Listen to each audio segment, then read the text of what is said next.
भले ही शीत युद्ध 30 साल पहले खत्म हो गया हो, लेकिन एक दूसरे से भिड़ने के लिए तैयार बैठे अमेरिका और चीन अफ्रीका में एक अलग ही कोल्ड वॉर में उलझे हैं।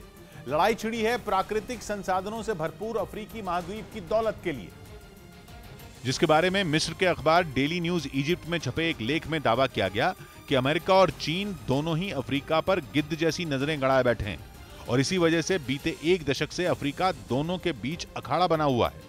चीन ने अफ्रीका में इतना पूंजी निवेश किया कि बीते 12 साल में वो उसका सबसे बड़ा ट्रेडिंग पार्टनर बन गया, बल्कि कोरोना काल में भी अफ्रीका में चीन के धंधे पर कोई असर नहीं पड़ा।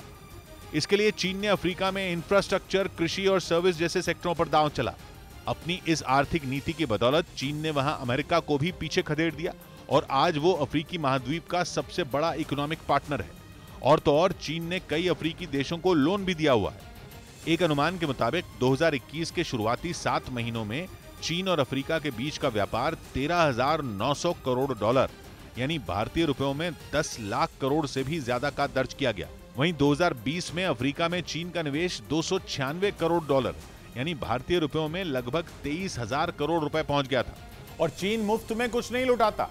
अफ्रीका में इस निवेश की उसने अच्छी खासी कीमत वसूली और अब वहां के तेल भंडार और खनिजों के एक बड़े हिस्से पर चीन का कब्जा है, जिन्हें चीन अपनी फैक्ट्रियों में सप्लाई करता है।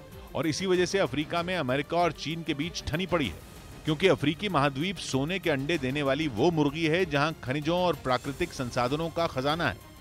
वहां यूरेनियम, जिंक, लोहा, तांबा और सोना बड़ी तादाद में है, लेकिन इसके बावजूद अफ्रीका के देश भयानक गरीबी से जूझ रहे हैं।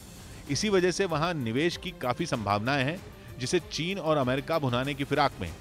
अफ्रीका में चीन का मुकाबला करने के लिए अमेरिका ने हाल ही में वहां निवेश बढ़ाया भी है, लेकिन वहां अमेरिका के लिए सबसे बड़ा खतरा है चीन का China Africa industrial cooperation fund, जिसके जरिए चीन अफ्रीकी देशों को लोन देता है।